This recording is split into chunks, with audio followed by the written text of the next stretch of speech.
Ask most people to name royal family properties, and they'll give you the obvious ones. Buckingham Palace, Windsor Castle, maybe Kensington Palace if they follow royal news. That's 5, maybe 6 properties. The public portfolio. Here's what they won't tell you. The Windsor family controls over 30 properties across Britain. Castles, mansions, estates, spanning hundreds of thousands of acres. Properties worth billions of pounds. And most of them? You've never seen inside. Many you've never even heard of. Some are officially private, though maintained with public money in ways that are never quite explained. Others are crown-owned but leased to family members under terms that remain confidential. The costs are obscured through complex accounting. The true scale of the property empire is deliberately hidden. Why? Because transparency would raise uncomfortable questions. Questions about cost during a housing crisis. Questions about why one family needs 30 properties. Questions about who really pays for all of this. This isn't conspiracy theory. This is documented fact obscured by centuries of tradition and modern PR. The properties exist. The secrecy exists. And there are reasons, very specific reasons, why the palace doesn't want you knowing about them. Drop a comment. Did you know the royal family had this many properties? And if you want more investigations into what the powerful don't want discussed, subscribe. These stories don't tell themselves. Let's start with the one property every Brit knows exists, but almost nobody has actually seen: Sandringham House. Sandringham House, the £200 million Christmas secret. Every Christmas, the news shows the same shots: the royal family walking to church at Sandringham. Smiling, waving, looking appropriately festive. The message is clear: normal family, normal Christmas, just like yours, except it's not remotely normal, because behind those brief photo opportunities lies a 20,000-acre estate that the public has never fully seen. A property purchased privately in 1862 for what would now be approximately £200 million. A working agricultural business, shooting estate, and royal retreat that generates millions annually, all privately owned by the monarch, separate from the crown estate. The house itself contains about 270 rooms. Not as large as Buckingham Palace, but still massive by any reasonable standard. Built in the Jacobean style, constantly modified and updated over 160 years. The estate includes multiple other residences: York Cottage, where King George V lived, Park House, Diana's childhood home, Anmer Hall, which we'll discuss later. Here are the facts they do share. Sandringham sits on the North Norfolk coast. Edward VII bought it as Prince of Wales. Elizabeth II considered it her favorite residence, spending Christmas and part of winter there every year. The estate generates income through farming and tourism, limited tourism. Only the ground floor of the main house and gardens are open to the public, and only during specific months when the family isn't in residence. Here's what they don't publicize: the maintenance costs. Sandringham is privately owned, meaning it doesn't appear in Crown Estate accounts. But those 20,000 acres require year-round management. The house requires constant upkeep. Security during royal visits isn't cheap. Where does that money come from? The Duchy of Lancaster, which is technically private but historically accumulated through royal position. The distinction between public and private royal money has always been murky. Then there's the shooting. Sandringham has been a premier game shooting estate for over a century. Pheasant shoots, driven game, traditional country pursuits that appeal to a certain demographic and appall another. Prince Philip managed the shoots for decades with notorious intensity. These aren't public events. These are private gatherings for family, friends, and selected guests. What's discussed during those long shooting weekends? Who gets invited? The palace doesn't say. Why isn't more of Sandringham open to the public? The official line is privacy and security. Fair enough. You can't have tourists wandering around while the king celebrates Christmas.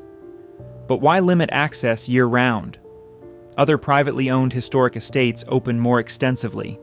The reality is that full access would reveal the scale, would show exactly how the other half lives, would make the normal family Christmas narrative harder to maintain when you're walking through 270 rooms. There's also the question of succession. Sandringham is privately passed from monarch to monarch, but through mechanisms that avoid inheritance tax ordinary Britons must pay. The current value is estimated at minimum £200 million, likely much higher. When Charles inherited it from Elizabeth, did he pay 40% inheritance tax like everyone else would? Number: royal property transfers happen through special arrangements. The public isn't entitled to the details. Here's the speculation. Sandringham represents what the modern monarchy actually is: a massive property-owning business dressed up as tradition. The limited public access isn't about security, it's about maintaining mystique. If people really saw the full scale of Sandringham, really understood the wealth it represents, the normal family image becomes impossible. The Christmas church photos show just enough. The estate's true scope remains hidden. That's not accident, that's strategy. Balmoral Castle, Scotland's billion-pound fortress. If Sandringham is the family's winter retreat, Balmoral is their summer fortress. 50,000 acres in the Scottish Highlands, purchased by Queen Victoria in 1852 with private money. The estate where Elizabeth II died on September 8, 2022. The numbers are staggering. 50,000 acres is 78 square miles, larger than the entire city of Cambridge. The castle itself contains about 150 rooms across multiple buildings. The estate includes working farms, forests, grouse moors, fishing rivers, and numerous estate cottages. Current estimated value? Over £1 billion. Victoria fell in love with Balmoral on her first visit in 1848. Too in love, she and Albert bought the estate, demolished the existing castle, and built the current Scottish baronial-style structure at enormous cost. Albert oversaw every detail. The result is imposingly Scottish. Grey granite, turrets, tartan everywhere. It's been the royal family's Scottish base ever since. Here's the public narrative. Balmoral is a beloved private retreat where the family escapes London's pressures. They spend August and September there. Prince Philip loved it. The Queen considered it her true home. It's where she could be most herself, away from ceremony and protocol. All of that is true. It's also incomplete. Balmoral is closed to the public except for very limited ticketed access to the ballroom and grounds when the family isn't there, about 3 months per year. During the family's residence, the entire estate becomes an impenetrable private domain. Roads are monitored, no photography. The 50,000 acres create a buffer zone larger than many countries. What actually happens during those 8-week stays? The official answer is privacy and relaxation. That's likely true, but it's not complete. Consider the logistics. Maintaining 50,000 acres isn't cheap. The estate employs around 50 full-time staff year-round. Gamekeepers, gardeners, housekeepers, farmers, maintenance workers. During royal residence, security staff adds significantly. The costs run into millions annually. How is this funded? Balmoral is privately owned, theoretically run as a profitable business through tourism, forestry, and farming. But the accounting remains opaque. Estate finances aren't published. Then there's the question of access. Balmoral represents the ultimate royal privilege, 8 weeks annually where the monarch and family can truly escape public scrutiny. No photo calls except carefully staged ones, no surprise visits, complete control of the environment. That level of privacy is virtually unprecedented in modern Britain. Most landowners with comparable estates open more extensively to justify tax benefits. The royals don't need to because Balmoral is private, but that privacy is enabled by historical wealth accumulation that happened through royal position. The distinction matters. There's also what Balmoral represents strategically. Scotland and monarchy have complicated history. Balmoral was Victoria's way of embracing Scottish identity, or at least performing it. The tartan, the Highland Games, the deliberate Scottishness of the architecture, it was all about binding Scotland to the crown through cultural appropriation dressed as appreciation. That strategy continues. Royal presence in Scotland legitimizes the union. Balmoral is political, even when politics is never mentioned. Here's what's rarely discussed. Balmoral is where Elizabeth II died, but Charles doesn't love it the way his mother did. He prefers Birkhall, a smaller property on the Balmoral estate. The castle itself may see less royal use going forward, but Charles can't sell it. That would be politically disastrous and personally complicated. So Balmoral will likely remain in the family. A £1 billion property used a few weeks annually, closed to the public most of the time, its true costs and purpose obscured. The speculation, Balmoral's secrecy isn't just about privacy, it's about avoiding questions regarding cost, necessity, and whether one family should control such massive Scottish landholdings while Scotland debates independence. Opening Balmoral fully would mean acknowledging its scale. Keeping it private and closed means that scale remains abstract. The public knows Balmoral exists. They don't know what it really means. The forgotten and the controversial. 7 miles from Windsor Castle sits a property the royal family barely acknowledges, Fort Belvedere. Built in the 1750s as a Gothic revival folly, infamous for one reason. This is where Edward VIII signed his abdication on December 10, 1936.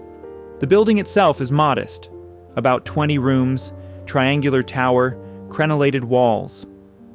It sits on the Crown Estate, meaning technically it belongs to the nation, but it's been privately leased since 1955. To whom? The Weston family currently, wealthy Canadian business people. The lease terms? Never disclosed. Edward VIII lived there from 1929 to 1936, entertaining Wallace Simpson, the twice-divorced American whose marriage proposal cost him the throne. After Edward left, Fort Belvedere sat empty for nearly 20 years. Nobody wanted the house associated with the monarchy's greatest scandal. Today, it's leased privately.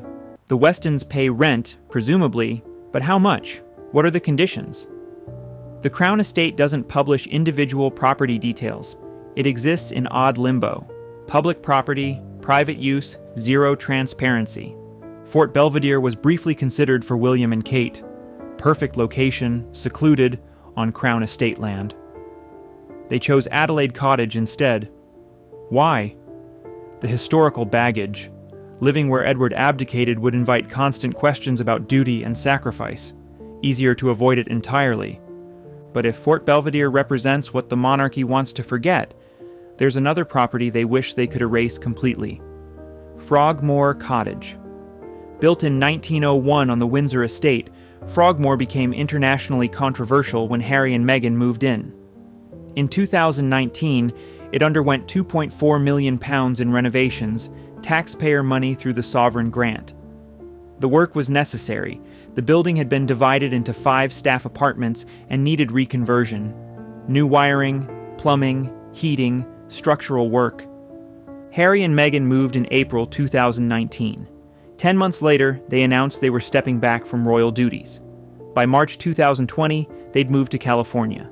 Frogmore sat empty, representing £2.4 million in taxpayer money spent on a house barely used. The backlash was fierce. Harry eventually repaid the renovation costs after intense pressure, but only for construction, not ongoing security and maintenance.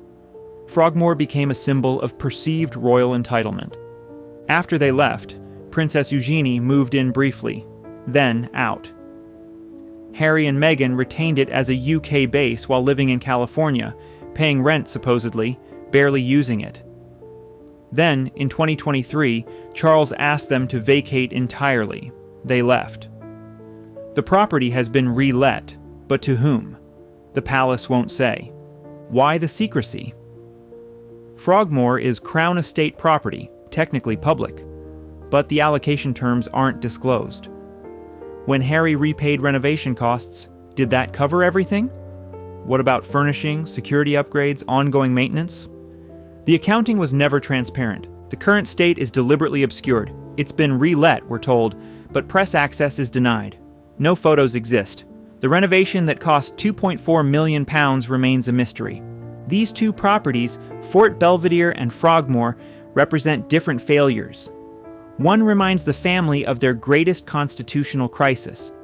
The other became their most recent PR disaster. Both are hidden for the same reason. Exposure means discussing what the palace prefers forgotten. The next generation's estates. The younger royals live differently than their grandparents did. Or do they? When William and Kate married in 2011, the Queen gave them Anmer Hall, a 10-bedroom Georgian manor on the Sandringham estate. Built in the late 1700s, substantial grounds, complete privacy.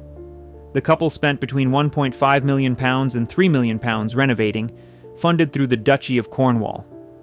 They lived there full-time from 2015 to 2017 while William worked as an air ambulance pilot. No official photos of the interior have ever been released. The media is kept at distance.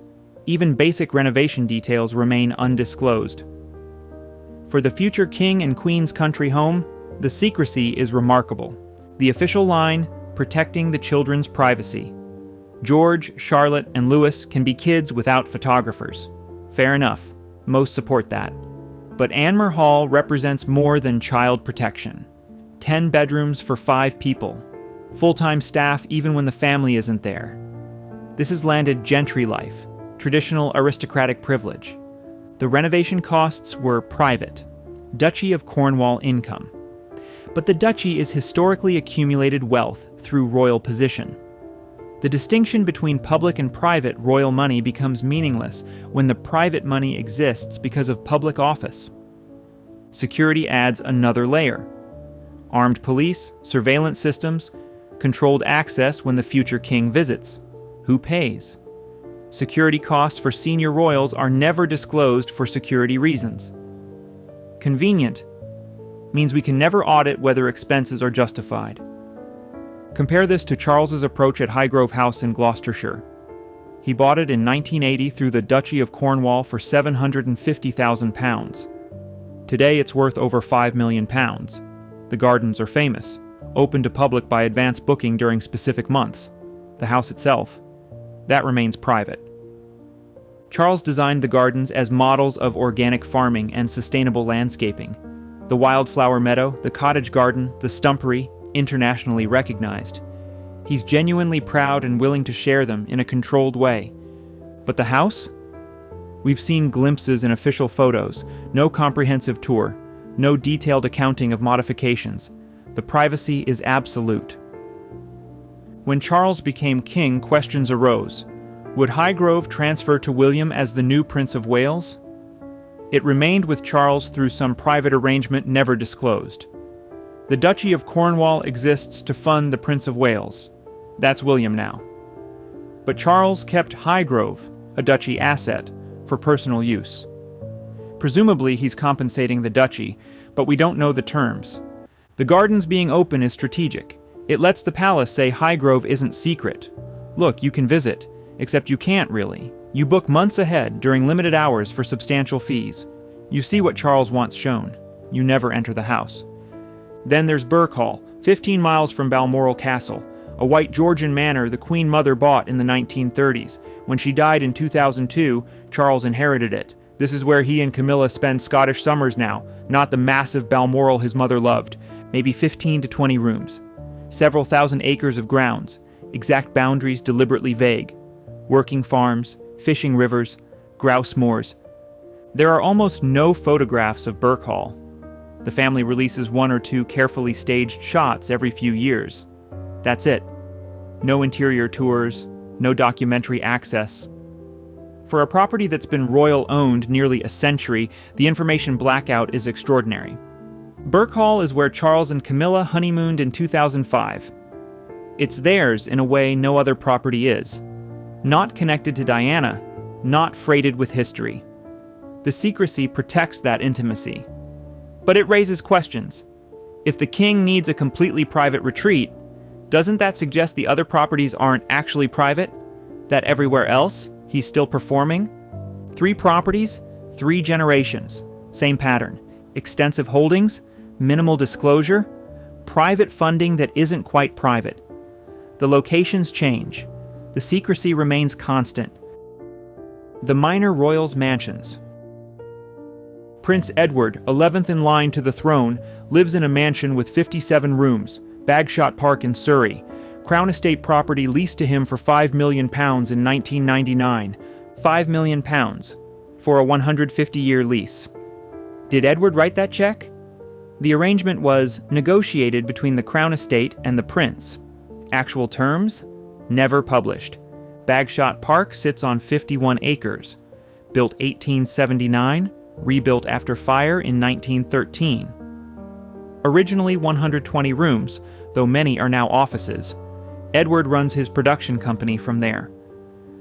The most famous room is the Indian billiard room, a gift from Indian princes in the 1880s, elaborately decorated with carved wood.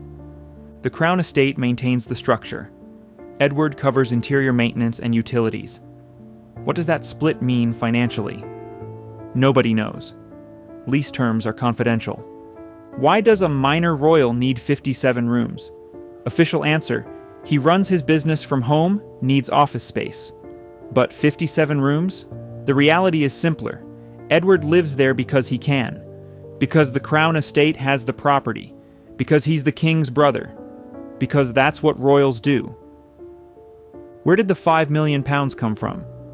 Edward's wealth? The Queen's money? Some duchy arrangement? Never disclosed. For a transaction involving public property, the lack of transparency is remarkable. Compare this to Princess Anne. She doesn't live in a palace. She lives on a working farm. Gatcombe Park in Gloucestershire, 730 acres the Queen purchased in 1976 as a gift. Cost then £750,000. Current value over £7 million. Anne has lived there nearly 50 years, raised her children, built her reputation as the hardest working royal from a property most Britons have never heard of. That's how she wants it. The house is Georgian, about 12 bedrooms. Comfortable but not ostentatious. The real asset is the land. 730 acres of working farmland. Cattle, sheep, arable crops. This isn't decorative, it's genuine agricultural business. Anne works harder than almost any royal, over 500 engagements most years. She's respected, rarely controversial, and she lives simply, relatively speaking. No palace, no elaborate household, just a working farm and a Georgian house. This is what Charles claims he wants for the slimmed-down monarchy. Anne's been doing it for decades. Yet Gatcombe raises questions. If Anne can live on a working farm, why do others need massive estates? If 730 acres and 12 bedrooms suffice for a princess, why does Edward need 57 rooms? But here's the complication. Gatcombe was purchased with Duchy of Lancaster money. Technically private, but historically accumulated through royal position. The transfer avoided inheritance tax, capital gains tax. The property increased from £750,000 to over £7 million while owned by someone who pays no property tax because of her position. Anne would argue she works harder than almost anyone in Britain, deserves her home. Most would agree. But the arrangement still demonstrates how royal wealth accumulates through mechanisms unavailable to others. Then there's Royal Lodge, the property that makes the system look indefensible. 30 rooms, set in 98 acres of Windsor Great Park. The Queen Mother's former home, leased to Prince Andrew in 2003 for 75 years at £250 per week. £250 weekly for a 30-room mansion. Less than many London studios. Andrew refuses to leave despite enormous pressure from Charles, despite the Virginia Giuffre settlement, despite being stripped of titles and duties. He's dug in, and apparently the king can't evict him. In 2003, newly divorced, Andrew negotiated his lease, £250 weekly rent, but he'd handle all maintenance and renovations. The house needed work. Andrew spent an estimated £7.5 million renovating, money supposedly from his own funds. Except Andrew doesn't have £7.5 million. His royal income was never substantial. Where did renovation money come from? Some reports suggest the Queen helped. Others hint at undisclosed business deals. The funding remains opaque. Then came the scandals, Epstein, the disastrous BBC interview, the Giuffre settlement for estimated £12 million. Andrew's royal life imploded, stripped of military titles, patronages, HRH in official contexts. He no longer performs duties. He's essentially a private citizen who happens to be the king's brother. Charles wants him out. Why should a disgraced former royal occupy a 30-room mansion on Crown estate land? Charles has offered Frogmore Cottage as alternative. Smaller, appropriate, comfortable. Andrew refuses. The lease gives him legal protection. 75 years at £250 weekly is an incredible deal. Breaking it would be legally complicated, publicly messy. His stubbornness isn't just pride, it's rational calculation. But there's speculation about something darker. Why can't the king evict his own brother from Crown estate property? What leverage does Andrew have? Some suggest he knows embarrassing family secrets. Others suggest the Queen made promises Charles must honor. The truth is probably mundane. The lease is legally solid, and breaking it would generate worse publicity than letting him stay. The maintenance costs are the hidden scandal. 30 rooms don't maintain themselves. Full-time staff, heating, grounds, constant repairs. Hundreds of thousands annually. Andrew's supposed to cover it. How? His settlement with Jouffre reportedly depleted his resources. Someone is paying for Royal Lodge's upkeep. The details aren't disclosed. Royal finances are private, remember? But Andrew's visible income can't cover it. 3 properties, 3 siblings. Edward's 57-room mansion on a mysterious £5 million lease. Anne's working farm purchased tax-free. Andrew's scandal house he can't be evicted from. Different situations, same result. Royal privilege protected by secrecy. The system behind the secrecy. The sovereign grant was £86.3 million in 2022 to 2023. That's taxpayer money, openly accounted for. The palace releases annual reports, holds briefings, appears transparent. Except it doesn't tell the whole story. Security costs are never disclosed, classified as national security matters. Estimates range from £100 million to over £200 million annually. Separate from the sovereign grant, paid through Home Office and Metropolitan Police budgets. Every property requires protection when royals are in residence. Sandringham during Christmas, Balmoral for 8 weeks, Anmer Hall when William visits. The costs compound across 30 properties, but we never see the total. Then there's the Crown estate versus private property distinction. This is where accounting gets deliberately murky. The Crown estate owns properties worth £15.6 billion, technically owned by the reigning monarch in right of the Crown, but managed independently. Profits go to the Treasury. In exchange, the monarch receives the sovereign grant, currently 12% of Crown estate profits. But the Crown estate accumulated over centuries through royal position. Land seized, inherited, acquired through power from being monarch. Calling it independent now doesn't erase that history.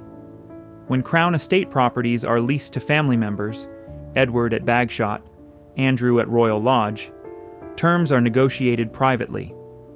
We never know if they're paying market rates or receiving family discounts.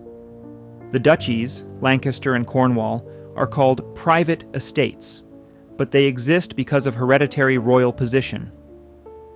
Duchy of Lancaster provides the monarch's private income, about £24 million annually for Charles. Duchy of Cornwall funds the Prince of Wales, about £23 million for William. Neither pays corporation tax, both exempt from capital gains tax. When Charles renovated Highgrove, he used duchy money. When William renovated Anmer Hall, duchy money. Technically private spending, but money existing because of public office with tax treatment unavailable to ordinary citizens. Property maintenance is where costs truly hide. Buckingham Palace's 10-year, £369 million renovation is transparently accounted, public money for public building. But Sandringham's constant upkeep, Balmoral's forestry management, Highgrove's organic gardens, these private properties require professional maintenance year-round. The duchies release financial summaries, but not property-by-property breakdowns. We don't know what anything costs. These are private matters. Staff costs are similarly obscured. The official household employs about 500 people, sovereign grant funded.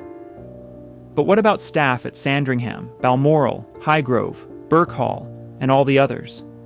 Housekeepers, gardeners, gamekeepers, farm managers, maintenance workers, Hundreds of additional employees whose salaries don't appear in sovereign grant accounting because they're at private properties. Then there's inheritance.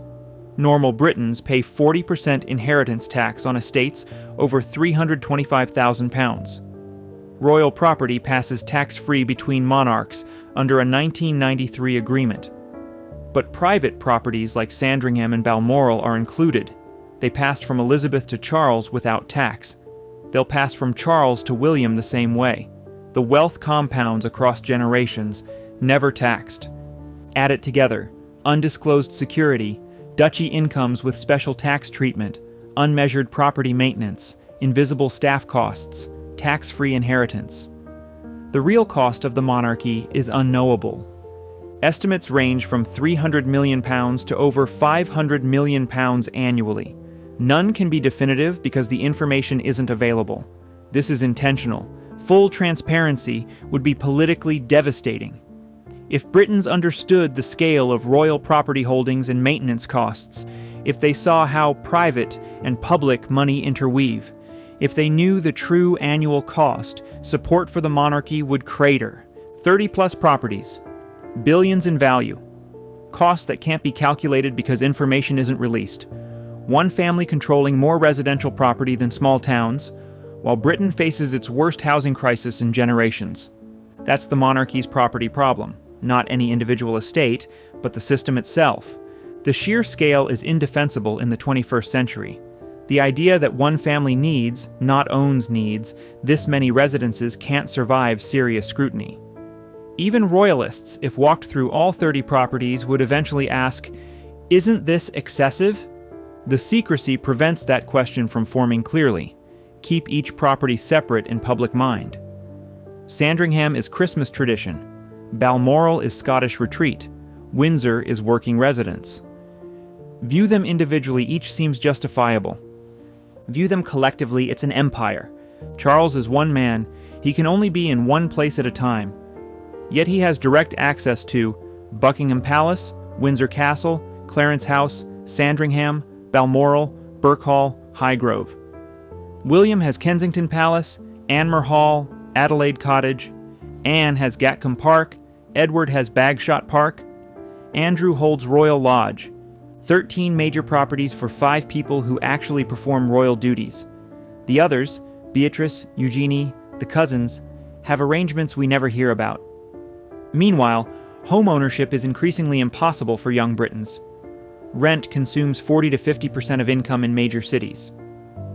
Social housing waiting lists are years long. The contrast between one family's 30 properties and millions struggling to secure one becomes obscene when stated plainly. Charles took the throne promising a slimmed-down monarchy.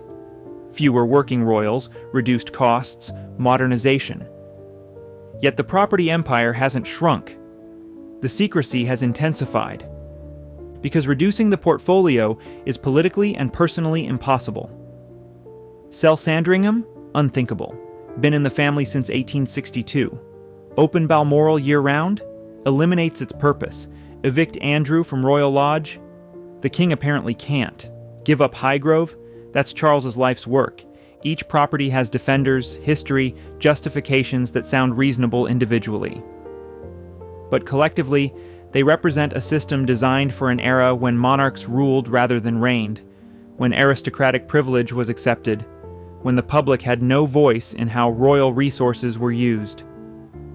That era is over. The property system remains. And it's protected by secrecy increasingly hard to justify. Transparency would force change the monarchy doesn't want. If every property's costs were published, if every staff salary disclosed, if every security expense audited publicly, pressure to reduce would be irresistible.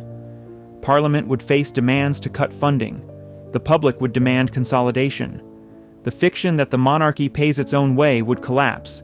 So information stays hidden. Properties stay in royal hands. Costs stay obscured. The public is left guessing about the true scale of the empire they're funding. William faces an impossible situation. He's cultivated a careful image, modern, relatable, concerned about social issues.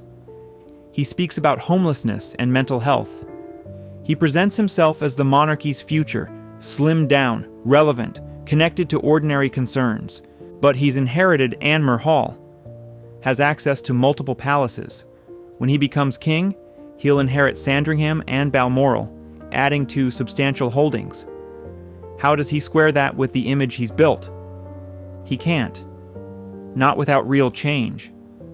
Real change would mean giving up properties, opening others completely, publishing full accounting. The kind of transparency that would strip away mystique and probably reduce public support for the system giving his family these privileges. The most likely outcome is continuity. William will make symbolic gestures, maybe open one property more, maybe give up one smaller estate.